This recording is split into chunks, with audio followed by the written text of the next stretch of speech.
All right. Number one is, you said ownership is the ultimate goal. Ownership is the ultimate goal. Break that down for us. What do you mean? Yeah, so we grew up in America and we're really trained to go be employees. Yeah. Which is great. And I'm not one of those people that like speak against being an employee so you can be an entrepreneur. Absolutely. Because I wouldn't be able to do what I was able to do if I hadn't have been an employee. Exactly. But we have to think about how we can leverage our income and our salaries to own something. Ooh. All right. Come on now. Nothing is guaranteed. Your jobs aren't guaranteed. Yep. None of that. Yep. But if you have ownership, you have more control. Yes. And so that ownership can be whether it's real estate, owning stocks. Yes. Maybe it's you starting a side hustle. Yeah. Like, we talk about one of the things that we had created with this Super Money Kids is like main checks and side hustles, right? Yeah. So like play off of main chicks and side other thing, right? We got main checks and side hustles. That's funny, Courtney. I don't want to see people like, hey, I like that. Main chick and side chicks. Okay, I got you. So, you want to take that main check and be able to leverage it into a side hustle, something that you own that can grow, that can appreciate. Yeah. Right? And so we want to teach ownership. Yeah. That's where wealth is created. And I like that too. I've been very big on that lately, especially within the people of color, because I believe that we are the most creative people, but we don't own our creativity. Mm-hmm. We sell our creativity to someone who doesn't even know how to sell it, really produce it, but they have the money, they have the leverage to go out there and to scale it long term. You know what I'm saying? So I'm like, I'm rooting for LeBron James to own an NBA team. Man, it's going to happen. You know what I'm saying? It's going to happen. Yeah. And I hope he owns a team that his sons are playing for. Because it's like we need representation in the black community to own. Because when you look at the NBA, who are you really coming to watch? Black people. That's it. And there's no black ownership really like that outside of like Michael Jordan. But I want a black owner, not a black partial owner, not a black minority owner. No, I want a black majority owner. I was looking at the hair industry, like you said. This is why I like the guy. This is why I like him, because we thinking alike, except for one thing. But we thinking alike. It's like I was looking at the hair industry, man. It makes over $800 billion a year. And when you really look at the hair industry, black people, minority people are really leading in that space. But we only own 3% of that space. But we consume close to 700 billion of it. Yeah. So I'm like, man, we have to own. So it's like use your job as a leverage, as a vehicle to own something. Whether that's a side business, like you said, whether that is, mortgages, real estate, property, investments. Do something to where we can own. Because here's the thing. We can teach our kids how to own, man. I think we'll have healthier marriages. I think we'll have healthier people. Because then now they don't have to do certain things. They don't have to go to that job. Because they have ownership. Yeah. They show up and honestly, watch this. When you actually have ownership, it makes better employees. Because then now they're working places that they really desire to work at. Absolutely. And they'll show up and work even better because now they have this freedom over here.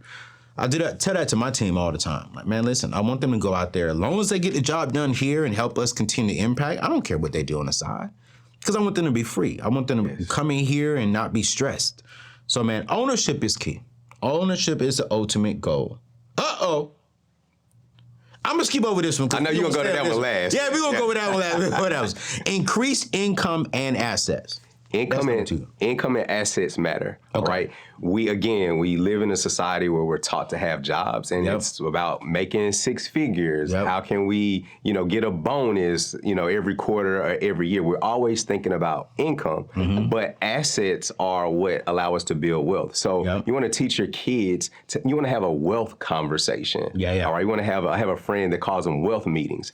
Have wealth meetings at home with your children. They need to understand that our net worth is our assets minus our liabilities. So our assets are things that we own that have value. Liabilities are things that we owe. Yes. Right? So we want to have that conversation and how assets and income work together. Early on, you have to have income in order to acquire the assets. But then once you have the assets, those assets can become income producing themselves. Ooh, I like that one. Does your curriculum teach anything to the parents on how to open up like custodial Roth IRAs and stuff like that? We don't. Okay. We don't have anything specifically around custodial Roth IRAs. We are more so teaching the habits, right? And how to build onto those habits. Okay. So how saving leads to investing, Yes, right? I love And that. then everything kind of scaffolds from there. Okay. Yeah. Cool. One of the best things that I really been mentoring like some of the parents who come to me like, hey, how can I set my kids up and how do I have that wealth conversation? It's like what you said, have the basic foundations of work, save, give, work, get the money, teach them how, in exchange for work, you get income. When you get your income, my next one is give 10% to I'm as a Christian, give 10%, practice giving, practice generosity, and then give to yourself, which is save, right?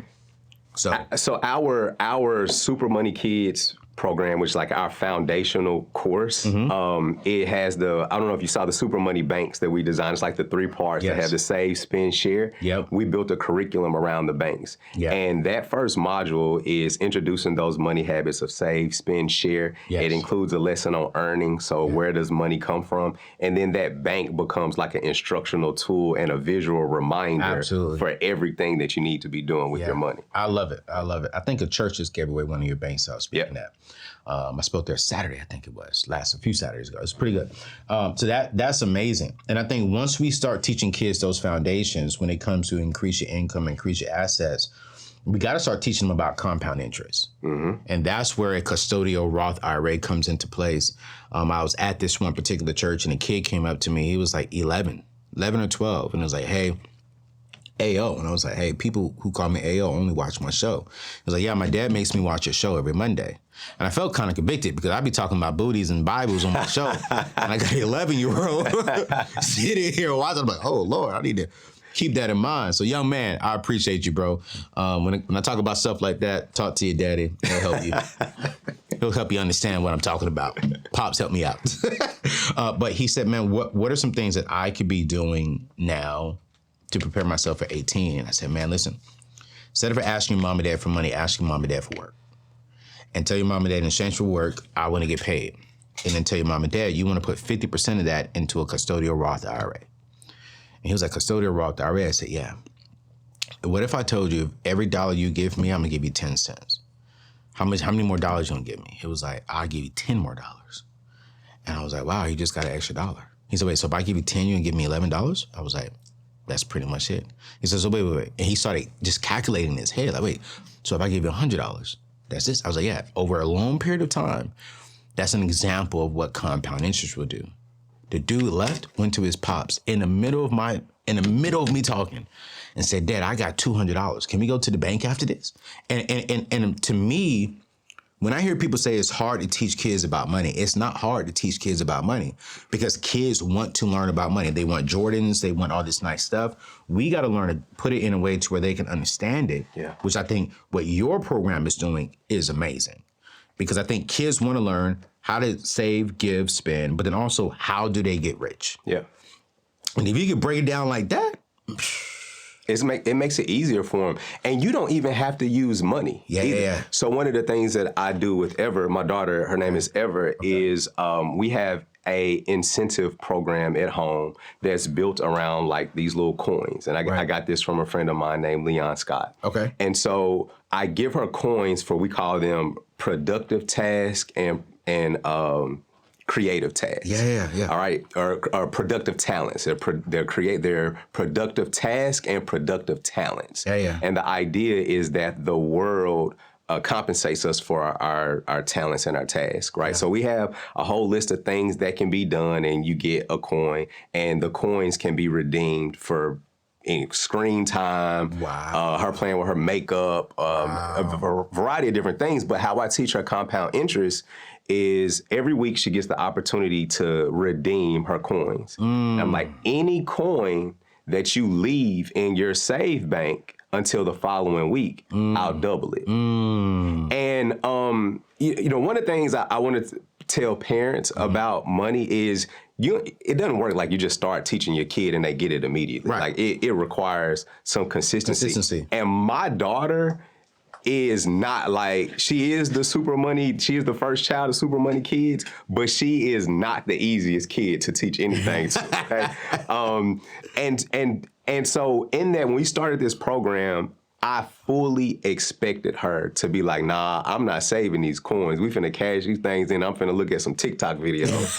All right. She, not only did she say, okay, I'll leave these in there, she has left the coins in the save bank for now 3 consecutive weeks. Wow. Has not redeemed. So I got to completely change the incentives, the program, the compound interest, because now she got enough coins now she could be watching TikTok for 24 hours and I'm a bad parent. But